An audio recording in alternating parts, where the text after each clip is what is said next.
Let's have a legitimate election. Jim Carpenter is a Democrat and a Quaker. Natalie Abbas follows the far-right conspiracy theories of QAnon. Yet somehow, in this divided country, they have forged a most unlikely friendship. Jim and I have very little in common, but we have found many times that we laugh and we joke and we find commonality. I've never seen anyone quite like her, I guess. They met at a civic supper club in this picturesque Maryland city known for its place in Civil War history. People on both sides of the border like to talk politics and disagree with one another politely, sometimes yelling. A couple of years ago, they teamed up to form a local chapter of Better Angels, which aims to bridge the ideological chasm that opened up following Donald Trump's 2016 election. There used to be a little stream between us, but now it's the Great Divide. Now called Braver Angels, the group's workshops are not about converting the other person to your point of view, but about understanding where the other is coming from. I have to look for the good in the other person, see the light in their eyes. The retired statistician sees that light in Abbas, but he admits that many of her views confound him.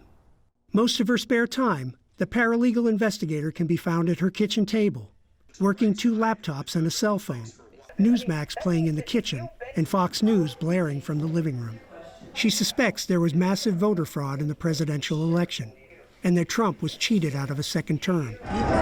She was in Washington January 6th, but was not part of the pro-Trump mob that ransacked the U.S. Capitol.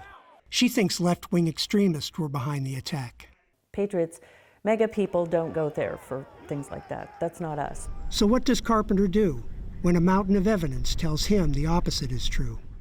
I just breathe deep and say, okay, I have to accept that this is your point of view, this is what you believe. The coronavirus has interrupted the pair's community work. But on Wednesday, they got together at Carpenter's apartment to watch Joe Biden sworn in as the nation's 46th president. Can I ask you a question? Sure. Is he president now? Well, he thinks he is. So does a lot of people. But is he? Not legitimately, in my opinion. Oh, okay. All right. Many fear that the country is on the brink of another civil war. Carpenter and Abbas are convinced Americans can come together. I think we're living proof that it can happen. Look back in the U.S. history, and we've gone through worse periods. And we've gone through a lot of challenges, and we've overcome them. Alan Breed, Associated Press, Frederick, Maryland.